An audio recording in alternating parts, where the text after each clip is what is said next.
What's up, Atlanta, and welcome to Hot 97 News, a brand new live news show where we talk about all the biggest stories across the city. It is Tuesday, February 17th. I'm your host, Lana Harris, here with Ronzel with 2 N's and Million. Hey. And it is Black History Month Yeah.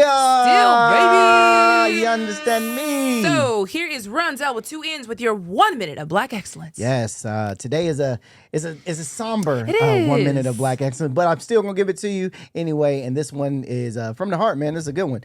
Before he became a two-time presidential candidate, Jesse Jackson was a key negotiator in one of the most influential economic pressure campaigns of the civil rights movement.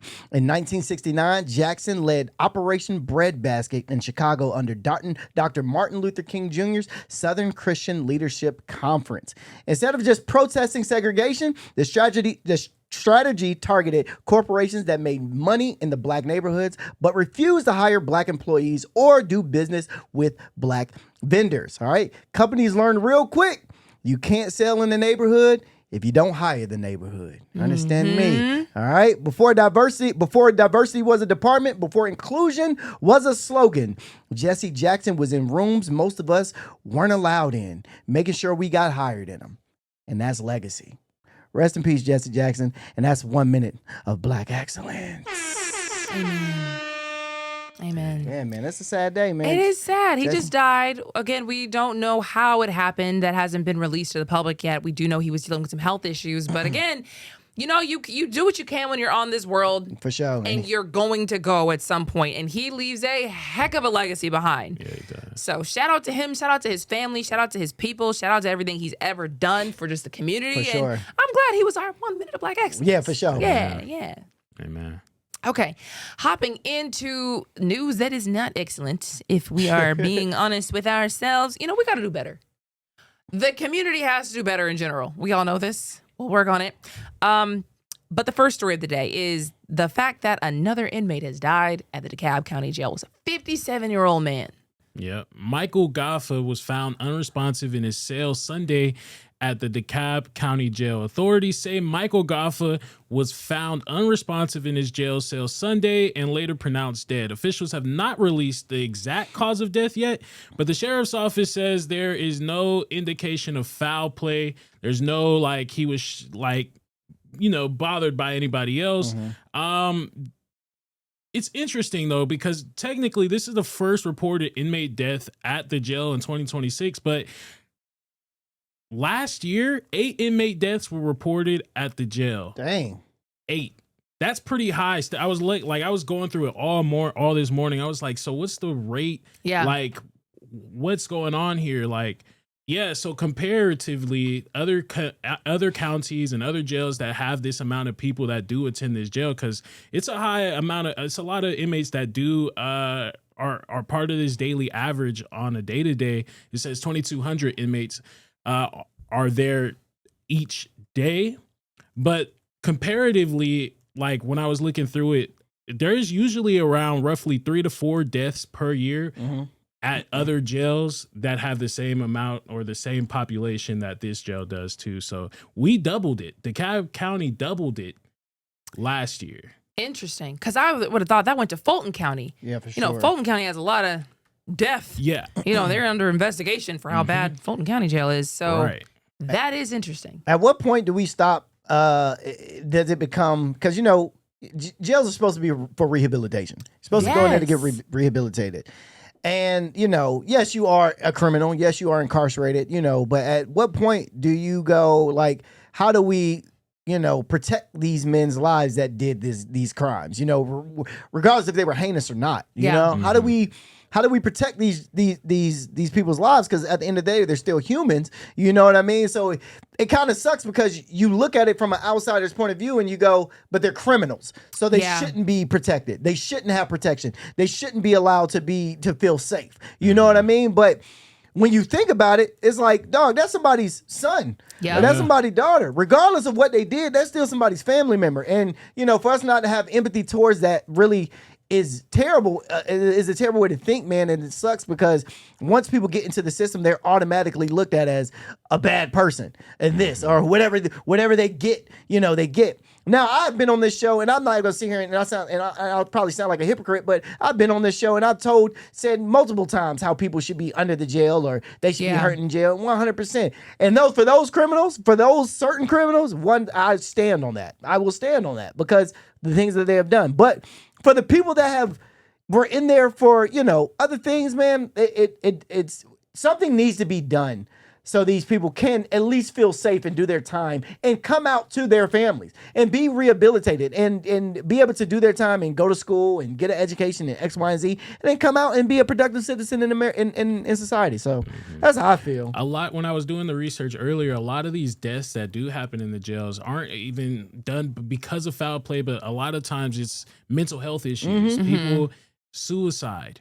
Things like that. Like a lot of these people are just like completely almost like losing it in a sense while they're caged up. And that's why I was saying earlier, a couple weeks back, maybe when we was talking about the death sentence, the death penalty, I'll take the death penalty over jail any day. Because again, you're being confined inside of a box for X amount of years is torture. Yeah. So these people are losing their minds while they're in jail, and it's just sad and it's sickening. Yeah, I think that we would have to completely change how we view jail. Like the fact that they even let some of these jails be like for profit and privately owned. You're depending on needing people to do crime. So I need my community to be bad just for me to make money. And I'm actively trying to save money. So I'm not trying to pay anybody money for real to watch these guys. I'm not really trying to pay for their food. I'm not really trying to pay for any of this stuff. So when it comes to, I would say the government funded ones, which, DeKalb County is not a private or a for-profit prison, but or jail, I should say. But at the same time, it's like, that's the culture. If that's what is acceptable and this is what we can do, and we're just understaffed because we're understaffed and it is what it is, and we're overcrowded because it is what it is. Like, they're not like incentivized to do anything about it. So yeah, like I said, 8 people passed last year. This is the first one that we actually have seen in DeKalb County this year. I really hope that they can turn some things around. Yeah. Really, I do. Yeah, Fulton County as well. Y'all just need to don't do crime. How about don't do crime? Just don't do Bro, don't do crime in DeKalb, don't do it, Fulton, Clayton. Look, you don't want to go to jail in general. Okay, we have got to talk about a different story that's honestly just insane. And this had to do with a man from Gainesville who got arrested after allegedly ramming his wife's vehicle. But honestly, that's just kind of a piece of the story. Yes. I'm looking. Oh, there we go. Did I move that? My bad. Oh, I sure did. Gotcha. No worries. I sure did. No worries. No worries. This situation had a whole different experience. Police say a 29-year-old Gainesville man used his car like a weapon, ramming into a truck. Ramming his truck into his wife was inside and pinning her in. Wow. That alone is serious. When you use a vehicle intentionally like that, it's not just an accident at that point. That's assault. To keep them from leaving the car. Exactly. Yeah, okay. Exactly. And then according to witnesses, he got out with a hammer and started smashing windows on both vehicles while she's trying to get to safety. Oh my God. Yeah, this dude was wild. Thankfully, no one was physically injured, but the charges tell the story: aggressive assault, aggravated assault, false imprisonment, family violence, terroristic threats. That is all, but that is like, those are heavy charges right there. There's like little charges. Yeah. So domestic situations escalate fast, and when you mix emotion, vehicles, weapons, all that stuff in it, turns into tragedy. You get what you get. Yeah, exactly. So it sucks. It sucks. But I've never, how crazy, how mad do you have to be to ram your wife with a truck is crazy, Yeah, bro. that was kind of wild. I wasn't going to say nothing, but. Ramming your wife with a truck is crazy. Was driving the truck. Oh, is that what it is? Yeah. He was in the Wait a minute. car. Nobody can hear Will. Y'all, Yeah. you having a whole off-screen conversation. Oh, sorry. Well, I don't know. I do think that is very sad. And honestly, what I was thinking about was in a previous show, we were talking about Afrikaners who were coming over from South Africa to be here. And I don't know what they expected America to be, but it is very sad when you have so many people who are in this much pain and this mentally disturbed that they would think to do something like this. And from what I can tell, these are just allegations, right? So I don't know. I don't put this on him, like it's a fact for sure while the case is playing out. But, there's something to be said for why there is so much crime and hatred and animosity in this society. You know what I mean? We talking about domestic stuff right now, though. I am. Yeah, these domestic, I mean... I'm gonna look it up. If y'all don't, I mean, it was the dude that rammed the truck, not the girl. Yeah, it was the dude that rammed the truck. Yeah. The guy he had a Nissan Sentra. She was in the F-150. She was in the F-150. Yeah. Yeah. It was it's domestic violence. So I mean, again, to these men out here, I say this all the time when we see cases like this. Leave. There's never a point in your time in your whole where you should risk your freedom to either abuse, hurt, or domestic. Do any type of domestic violence on your significant other. Ever. So bounce, please, before it gets this. And they were married, correct? Mm-hmm. That's so sad, bro. And it's sad because I've done a lot of interviews with either domestic violence survivors who are turned activists or just people who are kind of going through the process. And it's very hard to leave. Yeah, it is. It's surprisingly hard. And people go back all the time, and so my heart goes out to people in this situation because it's like, man, you gotta choose you for real. And that's real because it's like, if that's your wife or your husband, you're supposed to, because the whole thing is you're supposed to be through thick and thin. Yeah. So maybe sometimes they're thinking like, okay, maybe I'm supposed to stay with this person. Otherwise, it makes me look like I'm the quitter. Yeah, I told my fiance straight up. I said there is no divorce around our crib. I was like, you want to leave? Till death do us part. You know. Well, that's what. Well, you're gonna be the next person we report on. I didn't say. I was gonna say. I didn't say I was gonna do anything. See, now y'all putting stuff on me. I didn't say I was gonna. I just said till death do us part. That's all I'm saying. Till death do us. Dang.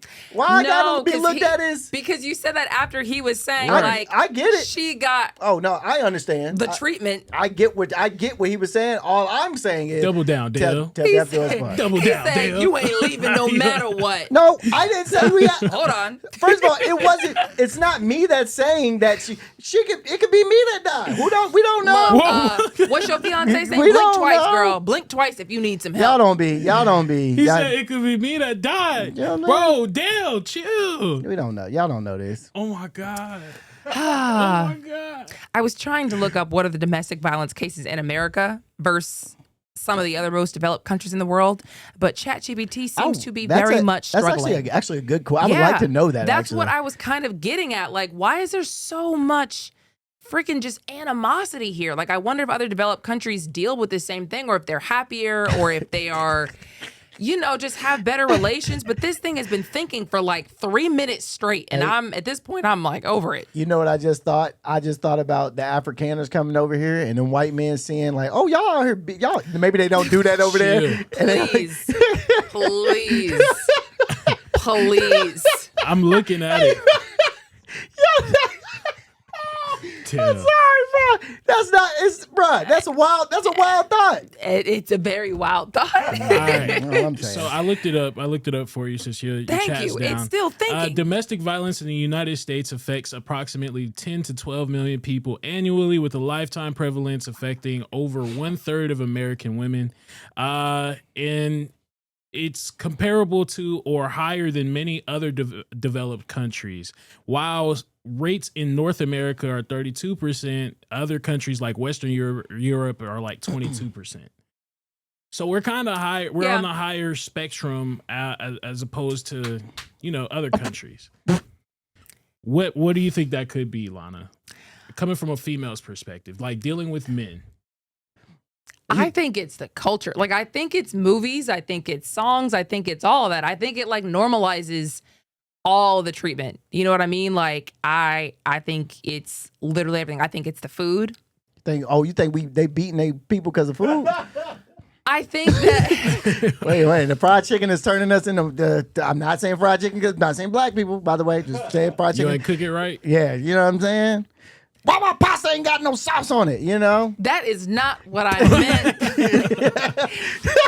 I meant more like if you are raised eating absolute crap, like just fast food and just things that aren't real, it's ultra processed food. If you are eating stuff that's literally not real food and you're developing based off of that, when you're supposed to have like a nourished body, you're supposed to have actual vitamins and just the good things to actually make your brains and development happen the way it's supposed to, and you're not.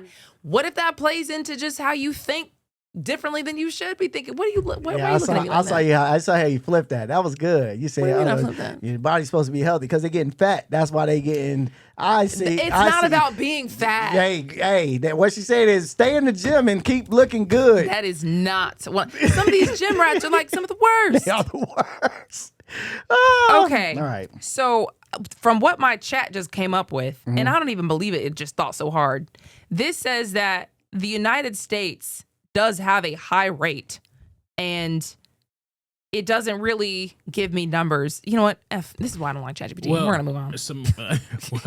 Please, you I can did just have finish your thought. one last interesting stat. It says Native American, Alaskan Native women are 47%, and risks, like the demographic risks, they experience higher rates of violence. Native American women, and then non-Hispanic Black women also 45%. That's alarming. Mm-hmm. Yeah, that's a lot, and that's why I feel like it's kind of culture. You know what I mean? Like, because what are the movies showing young Black people? It's like a lot of these Black movies do have to do with like abuse and just violence and all this kind of stuff. And then you listen to the songs, more abuse, more violence. And then now how did little Jamarcus ended up in abuse and violence in his relationships? How did that happen? It's almost like he's heard it normalized his entire life. So that's what I think it is. And y'all eating real food. Anywho, the Atlanta Police Department is looking for somebody who robbed something. It was an armed robbery suspect. North Carolina. What did he rob? Yeah, January 5th, Northwest Atlanta, construction worker is on the job minding his business when a hooded man allegedly pulled a gun and demands cash. All right, he complies. The suspect walks off, but it doesn't just stop there. All right, police say the same suspect then goes down the street and threatens 7 lawn care workers with a gun. 7. Dang. Wow. Leave these people alone. They trying to make a honest living. Literally. I mean, they lawn care work. They probably only make a couple dollars, man. You taking their little couple dollars. He tries to rob them too. That part doesn't work. Then he's caught on surveillance, scaling fences, and he runs off. Here's what stands out, though. Here's what's crazy. These are working men, construction, lawn care, people earning an honest paycheck, and somebody allegedly targeted them while they were out on their grind, bruh. Yes. They out in the field working. All right? Yes. In my opinion, I don't think that's random. I think that's intentional. Like I don't think that's a random act of robbery. I think that's an intention. I think he did that on purpose. Because they were working? Yeah, because they were working. working. It was like a crime. I was like, oh, look at y'all. Yeah, exactly. I'm about to go get y'all. Y'all working. Interesting. Y'all, Okay. Obviously, y'all have a job. Right. So obviously, y'all got some type of money. Oh, okay. I see the potential thought here. You know what I'm saying? These robbers don't be looking at the stats though. We broke. Yeah, like, folks working is broke. Lawn care, bro. We ain't making no bread unless you're gonna steal my lawnmower or something and go sell it for a couple $1,000. But other than that, yeah. So if y'all see this man, the reward is $5,000. If you know something, say something. I thought you were gonna say like, but plot twist. Oh no, I didn't know plot twist. Oh, that was girl. it. That was it. You were just riffing. Yeah, that was me talking. Okay. I was doing what you do, Lana. That was good. I liked it. Yeah. Throwing my little razzle dazzle in there. I see you. Yeah.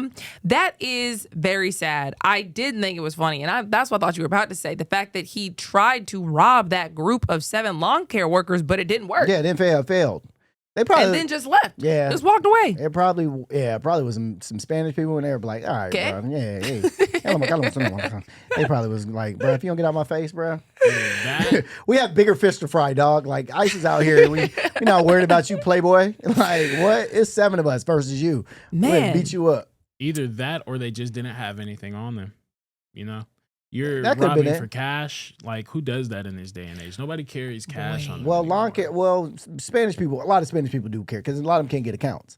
Well, we just made up that they were Hispanic, correct? Well, and you just said they can't get accounts. They illegal too? Nah. I'm just going by stereotypes right here, man. Why you gotta go that, please? My bad. Just going by stereotypes. I mean, we're just being realistic right now. Please. All right, my bad. But if they were Hispanic, I actually think it would be brilliant if they were approached by a man with a gun, and they just all decided, like, let's all just act like we don't speak English. Yeah, you know what I mean? yeah. Can't, like, what, like, Yeah. he's No, like trying his best to threaten them, and they're just no like, hablo English. No hablo English. No hablo English. That's what I would have done. I did the same thing. So I'm glad it didn't work. But yeah, if you see this man, please, because that's, we don't need our lawn care workers. Lawn care workers are doing hard, good work. Yes. These kids don't want to do it anymore. These kids used to do the lawn care for the community. They don't want to work. They want to be Instagrammers. So, in other news, a Metro Atlanta woman is claiming her jewelry went missing after she visited the hospital. You know how mad I'll be? I go to the hospital and I wake up out of something. I not to say that this happened, but I wake up out of something. Hold on now. I know I had rings. Exactly. And where is my chain at? That's crazy. Atlanta Metro woman says she was attacked, taken to a Wellstar hospital while she was incapacitated. Her jewelry disappeared. Rings, a necklace, personal items, gone. All right. Now she's saying she believes staff either removed or replaced those items while she was in their care. She reported it to the police and hospital security and wants answers. Which she would. I think everybody wants answers at that point. Yes. Here's the thing. When you're in a hospital bed, especially after assault, you're vulnerable. Like a lot of people, you get into these beds, you ain't got no clothes on, you stuck with IVs, all kinds of stuff. Yep. You're not thinking about your jewelry. You're not worried about where that jewelry at. And that's what I think happened. She got into this vulnerable position and it's like, hey man, like I don't care. I'm trying to live. I want to live. So that's what I mean. You was laughing, but it's real You're though. trying to live. You know what I'm saying? Man. So yeah, man, she got her jewelry stolen. I mean, it still hasn't been come up. So if property goes missing in a hospital setting, there needs to be more answers. You know what I mean? I think there needs to be some type of, if you see something, say something in the hospital, because that's wild. And I'm gonna sue the brakes off that hospital, boy. Jewelry, necklace. I'm finna get a Range Rover. Was it her jewelry? Like, was it her necklace? Do we know what jewelry it was? Yeah, rings, her a necklace, and personal items. Okay. Yeah. So here's my thing. First of all, yes, there have been other alleged incidents reported with hospital staff in the Atlanta area. At the same time, she was attacked before the hospital visit. Yeah, so she probably got in some type of situation. What if her stuff was stolen at that point? And she didn't remember losing her chain and her neck and all this kind of stuff. And then she went to the hospital, was incapacitated, woke up, and was trying to blame all the staff. That's a good point. Didn't think about that. That is a great point. She got hit that hard. Dang. That's crazy. Dang, million. That's crazy. That is hilarious. She can't remember if she. That is hilarious. It said she was incapacitated when she got to the hospital, when she was receiving care. That's crazy. She realized her jewelry was missing. She believes the staff took it. But how do you know? Unless she said that she saw it literally when she went in. Like she had it on her. Right. You know what I'm saying? But still, though, I mean, that's I don't know, man. I've never heard of a story like this of jewelry being stolen from anything, like people getting their stuff stolen in hospitals and stuff. This is the first one. Yeah, like where somebody's credit card will be taken by yeah. someone like a hospital. Oh, yes. Oh, yes. Word. Yes. There was this one lady, I think she was like buying snacks at the vending machine with somebody's like money. Stop playing. Oh yeah, like some of these hospital staff.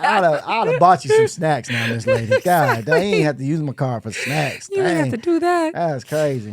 But yeah, that sucks. And this was in Atlanta? Yeah, it was in Atlanta. Because I'm looking at it, it says registered nurses make around 80 bands. Oh. Roughly $38 to $42 per hour. Oh, y'all don't need to be stealing nobody's What we nothing. stealing for? What that got to do with her? You What that got to do with her taking them? Them rings probably could have cost more than that. That necklace probably could have cost more than that. We don't know that. 80 bands, We bro. don't know that. You're making man. $80,000. You don't need to steal from hospital patients. I'm sorry. Like life is not that hard. Or it could be that. It could be worse. You know what I'm saying? Is 80,000 a lot? Bro, I mean, I feel like that's a lot. I feel like that's a good amount. You don't know. entry It's level- a good amount. Okay. It's a good That's what I'm amount. saying. That's a really good amount. Know what I'm Dale. saying? Entry level RNs are making around $59K though, up to $86K. So if it was like an entry level registered nurse, maybe I could see it. But if you're making 80,000, Yeah, if you got less than 80,000, you should be stealing. Is what Million's saying. No. That's literally what he said. That's literally what you said. Moving on.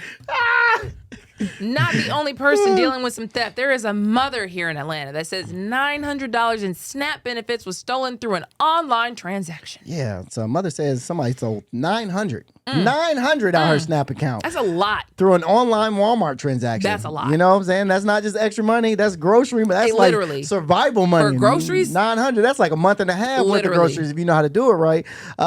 She tried logging into her Connect EBT app and got an unauthorized message. Then she finds out her card has been canceled twice in 1 week, right before her next benefits were supposed to hit. And when she looks deeper, the entire balance gone. Oh, Yes, here's the part that's even tougher. Because of federal cutoff dates, benefits stolen after December 20th may not be eligible for replacement, bro. So if this happened at the end of January, there's a real chance that money isn't coming back. So she works part-time, she depends on Snap to feed her kids, and now she's checking her accounts every day, worried if it's gonna happen again. All right. So when you taking food out of people's like actual children's lives, bro. Like at that point, I can no longer it's no longer a joking matter. I can't sit here and joke about it because now you taking food out of this lady's kid's mouth. You know what I'm saying? And it's not a joking matter regardless, but I mean, her kids got to eat, dog. Like $900. Yeah. Crazy, bro. You can make that stretch. Have you ever had your credit card stolen or just realize? I mean, it is 100%. the most painful realization because you just feel like oily. Yeah. Like somebody stole my credit card one time, went to Best Buy, Marshalls, some other like crazy place. I'm like, for real? Mm-hmm. You really out here just buying stuff? You know, you gotta like try to ask for it back. I mean, it's so invasive.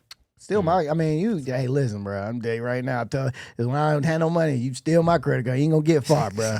Get about $20 and some gas and maybe a couple bags of chips, but you won't gonna get far back in the day. Like I tell you that, boy. I had my credit card my debit card information stolen, and I think I had at one point I had like $700, $800, $900 inside the account, and all of it gone. And I was like, it really hurt me. Because $900 is a lot of money for somebody that really don't got it. Yes. But at the end of the day, I'm like, man, that's a week. If you really trying to flex $900, you got it, brother. You trying to flex $900, you need it that bad, you got it, dog. You got it. You ain't about do nothing but spending on the grand like this and flashing money out. That's it. Whatever. Spending at Magic City. Exactly. We have to go to a quick break, but we have a lot more stories coming at you after this.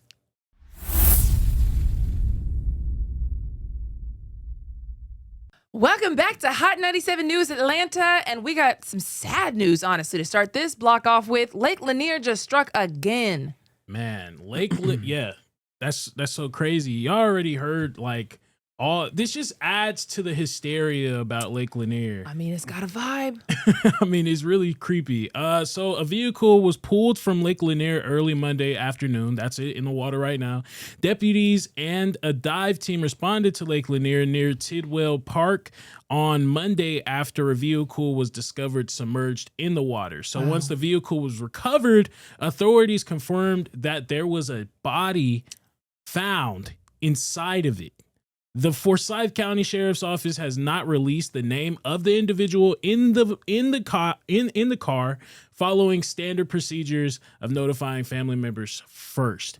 Y'all, at this point, Dale, you asked me earlier if ghosts exist. Mm-hmm. This Lake Lanier strikes again. There might be something there, bro. Yeah, there really might be something there because I was looking at it. There's 700 plus confirmed deaths. Mm-hmm. At Lake Lanier. Yeah, they flooded a whole black community there. That's why. I saw that. Yeah, they flooded a whole black community. There's a whole city up under Lake Lanier, bro. Full of black folks. When I was because I was doing a deep. Funny, Lana. That's real. What? You made it seem like the city was still there. I mean, it probably is. We don't know. Well, so they evacuated, because I did a deep dive on it. So they evacuated the city in the 60s when they did say that they was going to, make this into a lake. They were supposed to move all the graveyards and all types of things out of there, but they did not get to them all. Hence why we're saying this is a cursed lake, because they legit did build a whole entire lake over a city, and there is some dead bodies that's still underneath it. For sure. They want their reparations. You know what's crazy? I don't know how this just became like a black thing, But I swear to you, the white people that I know, like my white friends, they love Lake Lanier. They're like, they will vibe out, drink, they love Lake Lanier. And every black person I talk to, I swear to you, says, Lake Lanier? You going to Lake Lanier? Yeah. You know what I mean? Like, it's always the same vibe. I'm not gonna lie, I haven't been. It is a black thing. I'm telling you. If you didn't know. I refuse to go. I like Lake Lanier. I've been a few times. Well, you have, What was that? not surprised. That's all I'm saying. What was That's what not was too that? far-fetched. That's not too far-fetched. I see where you was going with You're that. gonna have some in-laws who are probably gonna Hey, be I mean, a lot of out my- there in these streets. A lot of my friends are white, Yeah, they no, all I got do, yeah. boats and stuff, man. Listen, I'll tell people all the time, man, the most fun you're gonna have is going on the lake, bro. Oh, yeah. Being on the lake is so much fun. Like, Not Lake Lanier though. 700 people have been confirmed to have died at this lake. I'm gonna tell you this why. is one of the highest amounts of people that has died at a lake ever. I'm gonna tell you why. Is that real? Is First that of all, people get out there and get drunk, and they don't know how to ride the jet skis, and they don't know how to drive these boats, and they get behind these boats and these jet skis, and they get all drunk, and they, X, Y, Z. Then on top of that, man, when you're intoxicated, it is hard to swim sometimes. You know what I mean? And a Yeah. lot of these people aren't these strongest swimmers like they think they are. When they get out here in this lake and they get drunk and they can't swim and they can't make it back to the boat. And then 3, man, a lot of these people can't just swim, period. So you get out here inside of Lake Lanier and you think that you just gonna get out here and willy-nilly, no, I can swim in 5 feet, and no, bro, you can't really swim, and you're not a strong swimmer, so you shouldn't be out in the middle of a lake trying to swim, And number 4, a ghost will just grab you right by the ankle. I was And about to say. that's number 4. It's our ancestors pulling them down. That's number 4 too. That's number 4. There have been reports of people that, like, I don't know if y'all saw a Lake Lanier documentary. No, actually. So there's been, like, that documentary goes pretty deep, and there has been, like, stories about people feeling people's, like, hands yanking their feet or touching their feet, or No. and there's fish and stuff in the And water. it's So like you a know, current, saw right? that. I think I saw that. Yeah. They said no black people's feet was touched no, either. nobody. I'm playing. I don't know if that's Nobody. true. I was about. You should have just kept lying. I would have went on with you and kept I'm lying. just playing. He would have Dude, started like, telling us all his Bro, friends, what? I'm safe. You know, Million said. What? I'd have went right with you. No, I'd have kept me to lie together, brother. Lie together. No, but okay. So investigators have not said exactly how long the vehicle was there in the water and how it entered the lake. We just know that there was no foul play or suspected foul play, and investigators are believed the death did not involve criminal activity. Okay. So we'll just have to see. That's crazy that they already know that. You know what I mean? Because how do you know how that thing got? But I guess they already know, so that's great. Okay, moving right along. If you go to our wonderful airport, Hartsfield-Jackson Atlanta International Airport, you might notice that the TSA workers are a little testy, and that is because they are not getting paid right now. The government technically is shut down. It's just like a small little piece of the government. It's just DHS funding almost pretty much at this point. So yeah, it's crazy. Yeah, like you said, TSA is shut down. They're responsible for screening passengers and baggage. They go through your baggage at the airports. Everybody knows. But yeah, last year's shutdown lasted 43 days. Yes. I really hope it doesn't get there again. Yeah.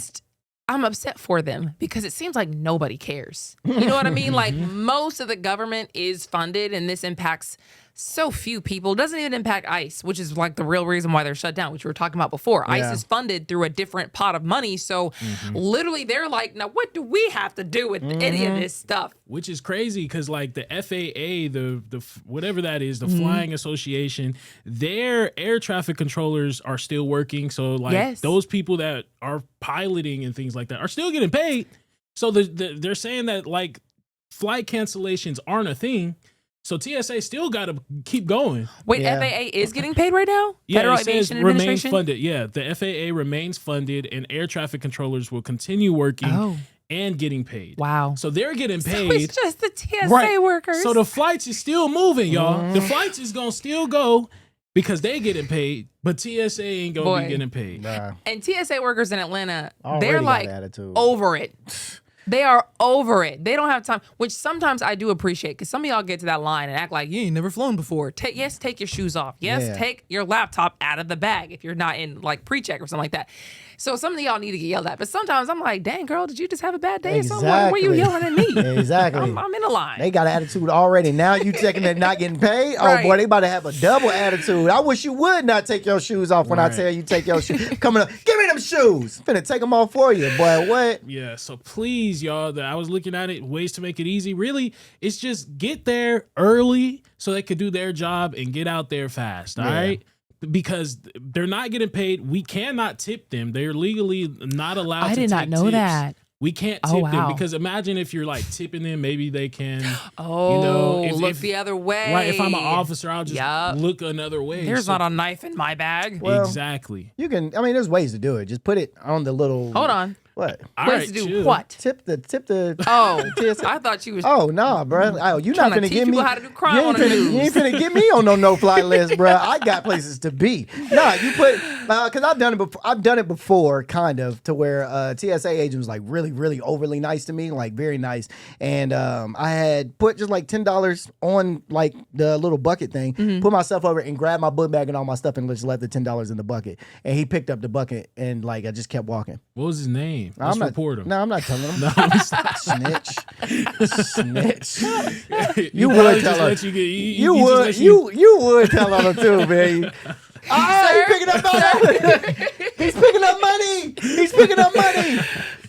But yeah, we can't tip them. And like I said, last one lasted 43 days. Please, y'all, figure it out, lawmakers, because these people in Atlanta, Right. short tempers. Right. For Short sure. tempers. For sure. Because then they got to go back in traffic after being at the airport. Right. You got the worst of both worlds, to be honest. Ooh, man. But man. they're supposed to be getting back pay. Oh, yes. Legally, they're supposed to be getting back pay Yeah. from this. I mean, that's cool. It's I mean, just as long as it takes them to figure this out. Remember, Yeah. this has nothing to do with them. This has everything to do with ICE. The government is trying to figure out, do we put guardrails on ICE? Do we need to? How many guardrails? What should we do? Do we take their masks off? Do we make them wear badges? Do we make them, wear body cameras? What are we going to do? They can't decide. So now they're just like, okay, well, we ain't paying y'all until we figure it out. here's the thing. How you call somebody into work like this though? I don't think like how you call somebody, hey bro, you got a shift at Monday at 2. Am I getting paid? No, but you still got to come to work though. Who got to come to work? Who? Lot of Who people coming to work? Not me. Listen, a lot of these people will use their PTO. Well, shoot, like, Flat out. I'm Yeah, sick. I'm out the door. Boy, what? Yeah. Hey, Keisha, can you work for me on Wednesday? Baby, is the government still shut down? Yeah. I can't work for you then. I hope they do that thing they did again last year where it was like they was supplying them with lunch and stuff like that. Oh, I didn't know that happened, Yeah, actually. they was giving them breaks. When they was going on breaks, they was giving them lunch on their breaks, free lunch. Oh, nice. That's nice. Yeah, so hopefully it doesn't go there, but if it does, we should be doing I it. was only laughing because I thought you were saying like, yeah, we can't give them money, but we can give them some food.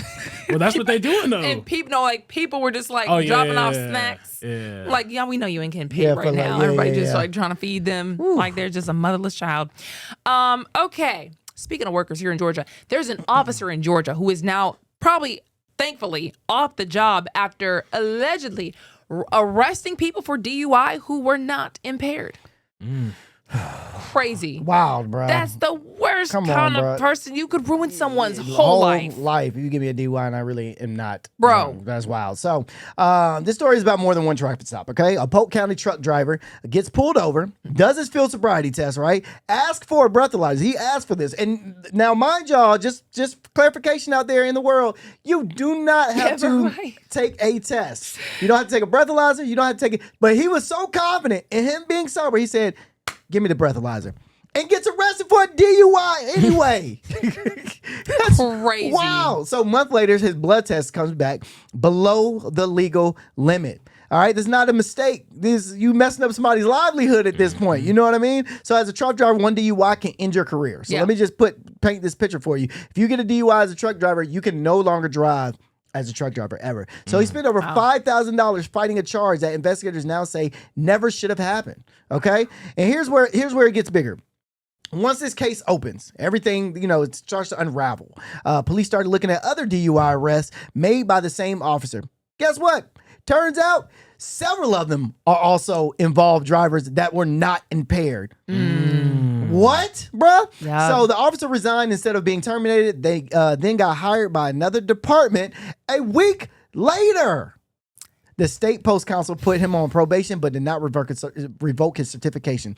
So he can still work as a police officer. What in the world is going on? You just locking people up just to lock people up at that point, bruh. That's what I hear all the time, like how officers have to make quotas. Is that a real thing? Oh, no, that is a real thing. I think that is a real thing. You got to make a quota. I think so. The fact that this guy resigned, so he, was let go, whatever, and just got picked up by another police department. How are you possible? You're literally saying, I am lying on the community and saying they are drunk when they're not and ruining their lives.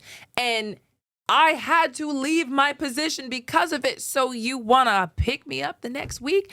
Apparently, when that man you're talking about requested the breathalyzer test, that officer told him Rockmart didn't use breathalyzer tests. Then the police chief comes around later and says, no. Breathalyzers are available on every shift. Everybody. So this man literally was just lying to people and then arresting them, sending them to jail. You know how mad I would be? Dog, a DUI as a truck driver, bruh. Like, first of all, truck drivers get paid. I mean, a good amount of money. Like, if you're a good truck driver and you've been driving for a long time, you're getting paid a good amount of money. So for you to take that away from me, and no telling how long he had to, Yeah. like, not be able to drive, bruh. You taking food out of my family's mouth or whatever the case may be. So it's like, dog, for you to arrest.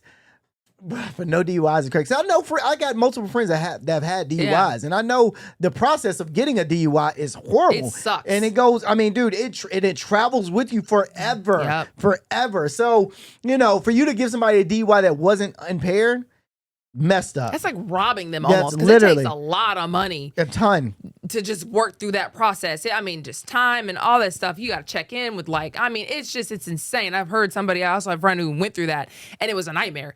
But that is unbelievable. And so I would say, thankfully, they're off the job, but they just went and got another one. Yeah, what does that say about the police force that hired him, though, bruh? You know what I mean? Are y'all also doing? Well, did you see him do this corrupt stuff and was like, you know what? We need you.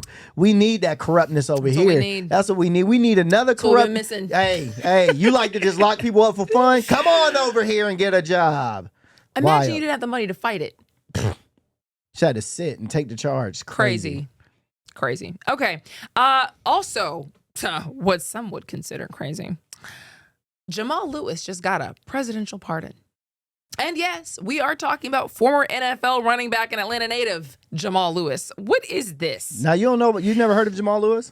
I don't really keep up with sports on a level where I would know names like that. Jamal Lewis, he got... okay, I'll just read it to you. Anyway. Are we happy for him or are we sad Yeah, for him? we're very let's happy. Go. Oh, okay. Well, let's go. Okay. So Jamal Lewis from the West Side, Atlanta's own Frederick Douglass High School. He went from there to Tennessee to play NFL, Super Bowl champion, Offensive Player of the Year. And then this guy Jamal Lewis was A1. Okay. But he wasn't always, he's from the West Side, so he real Atlanta. Jamal Lewis is like real Atlanta. Mm-hmm. A few years ago, being drafted, he got caught up in a drug deal involving a cell phone. It could have cost him a decade behind bars. Instead, he served 4 months in prison and 2 in a halfway house. The moment became a permanent part of his record. All right. Wow. Now he's been granted presidential pardon as a part of a group that included 4 other former football players. Pardon doesn't erase what happened. Okay, so it's not getting rid of it. It doesn't really rewrite what happened, but it does close a chapter, legally to where he can, move throughout his life now without a federal conviction hanging over his head. So Lewis paid his debt. He went to build a life after football, and now officially the legal system is saying the chapter is done. So shout out to Jamal Lewis, man. You know what? That's amazing. It's amazing because I just love to hear when people get grace. You know what I mean? True. If we're going to be pardoning all these multi-billionaires for defrauding people, that's probably like literally implicated their lives a lot more than this gentleman. You know what I mean? Like if you're robbing like a healthcare industry or any kind of government program or any of the stuff that people go down for, I'm glad he got the same grace. Well, here's the thing, and it wasn't anything like super huge. So I'll just read what happened. So in 2010, Lewis was sentenced to federal court for his role in drug trafficking case. Okay, so he was using a cell phone to facilitate a drug transaction. All right, so prosecutors said Lewis helped set up a deal involving 5 kilos of cocaine. A lot of cocaine. Yeah. Not gonna hold you. Bunch of cocaine. Right. But the beauty of it is he was not charged as a major distributor, okay, but admitted to his involvement in facilitating the deal. That's what probably got his charges dropped way down. Him not being like, hey, I'm the major distributor. Hey, Yeah. I just kind of helped the deal Yeah. situate. You know what I mean? So, yeah, he only got fined $2,000 for Wow. that. But the thing that really irks me about NFL, NBA, all these national professional leagues is they don't take care of their players after they leave the league at Yeah. all, bro. I mean, I don't think it's too many things that are set up for these players to succeed outside of leaving the league because Sebastian Telfair. I mean, I don't know if you know who Sebastian Telfair is. Sebastian Telfair used to play basketball. He went to prison for like health fraud or something like that. It was something crazy where he owed millions of dollars. But he went to prison, but there was nothing set up for him to make money outside of the NBA, you know? And granted, that goes to people not having good financial advisors and stuff like that. But dog, at the end of the day, if I'm playing for you and I'm busting my butt and I'm hitting people over the head time and time again, there should be no reason I should be facilitating 5 kilos of cocaine. No reason. Why am I even around cocaine if I'm in the NFL and all that? There's no reason. Yeah. At all. That's all I'm saying. And honestly, it's right after he got drafted. Right after he got So drafted. he had his whole life. I mean, I could see his life just got robbed by his own actions. But, you know, being young and dumb and doing something, you know, you're like, man, I deserve to lose my whole life for this? You know, that's so I'm glad. I'm good for him. Did it say like what? Do you know how much he was getting in his contract at the time? No, I don't know how much he was getting. I can see real quick. Hold on. Well, I mean, I was just looking at it. A rookie salary on average, at least from the past year or so, was around $840,000. Oh, they don't get paid that much. But that That's depends a rookie on contract. So though. where they're drafted, though, right? Yeah. Doesn't it? so he earned inside of his so he played for from 2000 to 2010. So in all of his years of playing, approximately $46.7 million in salary from playing for the Ravens and later the Cleveland Browns. I don't know, bro. I don't know. 46 mil. 46 million. You pushing kilos? That's what I'm saying. Wait. I don't think that's the NFL's Wait. fault. Well, Hold whose on, fault wait. is it? Wait, I thought it was when he got drafted to go to the NFL. He No. made money in the NFL? Yeah, that's what I said. He played in the NFL. Yeah. Right, I thought it was as he was getting drafted and then like just ruined his life. Yeah. So in 2000, so this is yes. Before he got no, this is during his NFL career, after his NFL career. Oh, that is so you were That's his fault, bro. Yeah, because he wouldn't have been 46 sons. he wouldn't have been able to because he wouldn't have been able to play in the NFL if he had that stuff. But you would have been able to have contact with the people who were trying to do that kind of stuff in that position for all sure. this stuff is after he Dang. got out the NFL. That's crazy. Yeah. But you know what? The Georgia House just passed a bill allowing high school athletes to profit from NIL deals. Yeah. So if you don't know what NIL deals are, they're name, image, and likeness. They're deals that are given to players for their name, image, and likeness. This bill would allow Georgia high school student athletes to earn money from their name, image, and likeness.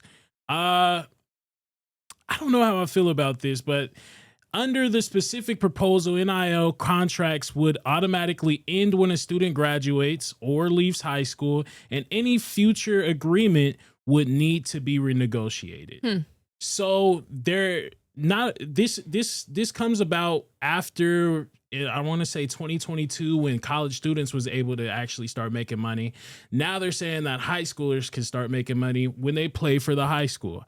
I'm okay with that in a sense, but it's like, I don't know how I feel about giving minors money and giving minors contracts. Hence why I like the little caveat that they added in there when they said that a student that graduates or leaves high school, they have to renegotiate their contract. I like that. But a kid making millions, I'm not saying there are kids that's making millions, but if they do get their name, image, and likeness up to that point in high school, that is kind of I don't know, crazy. They already do it now. OTE. I see that. OTE Yeah. already does it. That's literally, they've been doing that for years. With And these OTE sites. is? Overtime entertainment. So Overtime Entertainment is a sports type of business, but they have OT basketball, which is nothing but high school kids, and it's a high school league for like the top players in high school. And these kids make over $100,000 a year at the lowest. At the low, that's the low end. Some of these kids are making 600, 700, 800,000 to $1 million a year. You know what I mean? So, but they're treated like they go to school, they graduate, they go to college. Some of them went to college, some of them playing the NBA right now. So yeah, this is nothing new with this. I think with NIL, when it comes to regular high school, I think that probably needs to be definitely they need to figure out how they're going to do that. But OTE does this already. You know what I mean? I'm on the fence about it as well. On one hand, that's great. If you could use your talent to get your family some money, because a lot of these kids who like will bust their butts and make it to college, in some cases, they're from very poor neighborhoods For and sure. like earned it. And it's great that they could have it monetized at the same time, and they can't have a regular job. If you're working that hard for football, you can't go work at the movies or have like a standard first job. At the same time, that's a very young age to put that much pressure on a kid. And thank God they do let you renegotiate, when you graduate, because that's like basically slavery, in other words. Like you can't, where you going? You still owe me 3 more years on this contract. What if you don't like football anymore or basketball or whatever anymore? Like that's crazy. Well, here's the thing with that. I mean, either this is what you want to do for the rest of your life or it's not. But I think I go with the Deion Sanders mentality. I'm getting these kids ready for the league. For sure, but at 15, is this what you want to do for the rest of your life? What if you change your mind? What if you get hurt? Some of these kids don't. Some of these kids, this is all they have. Well, not this is all they have. Their only mindset is to go to the league. But that's how they get out and have nothing to look forward to because you didn't do anything else. Surely you must know you're not going to be in the league when you're 80. No, 100%. 50, 40, unless you're Tom Brady. If you can get a bag now at 15, 16, 17, and you're able to help out with your family, would you not get a bag? Would you not get 30, 40, 50, 80,000, 90,000, 100,000, however many thousands of dollars to help your family out? I don't would. think that me as a parent should be benefiting from my child at 15 years old. You're basically forcing your child to work at that point at a young age. They're like minors. And then you're not, a lot of parents probably are putting their money into like some savings accounts and not touching it. But let's be real. There's some parents that's probably benefiting off of that, taking that money and using it for themselves. 100%. I don't agree with that. Imagine too, like if that parent then put so much pressure on their kid, you need to go to practice because you got to make sure we get this money. Sure. And now, the kid's the man of the house, the woman of the house, whatever the sport it is. And that's a lot of pressure to put on a kid who just got here X years ago. You were just born. And to your point, parents have actually been doing that. Like the camps and everything like that, they're expensive now. No, very. Oh, yeah. Basketball, football, they start these kids at young ages. I mean, like 5 years old, putting them in pads and stuff like that, getting them ready to go hit at 5 years old. Well, if you can start making money by high school, then you got to start getting hit by, Come on now. 4. Come on now. But it's like you're putting a lot of pressure on these kids in general from the get-go, like from the jump, just so you can make money off of them. Yeah, that's a sick. little predatory. That is as a parent, that is pretty predatory. I don't know, man. Because for money, you're doing this for money. You know what I mean? Like at 5, you don't really love the sport yet. Somebody just told you, I think we could probably make some money in 10 years if you can put them pads on and go running to Johnny now because we got money to make and it's on you to do it. I don't know. That's how they treat child actors. They treat child actors the same way. I'm not cool with that either. Some of these child actors have stories to tell. 100%. And they always look like they've been run through it. 100%. You know what I mean? 100%. 100%. I hear your point. We got the Harvey Weinsteins of the world. True. Through. Did you see the Drake Bell documentary? Oh, yeah, 100%. That was sad. I mean, broke my heart. Yeah, that was sad. At what some of these kids went through. Yeah, that's sad. Saying, like, parents getting involved at a young age, making their kids work at a young age, that's predatory. That is what it is. There's no way around that. You're forcing your child from birth. You're putting a football in your kid's hand at the age of 3. Yeah. Yeah. Wild to me. Yeah. But Yeah, this bill isn't passed all the way. It's not a law yet. It still has to go through the Senate. They should at least put something in there that says, hey, y'all got to put like a money management or accounting team on it to make sure that the money is like going and moving the way it There you needs go. to and sets them up just in case. Kugler account. you Put it go. in the Kugler Yeah. account. Yeah. There you go. But that's going to do it for us. Thank you so much for hanging out. We will see you tomorrow. Peace.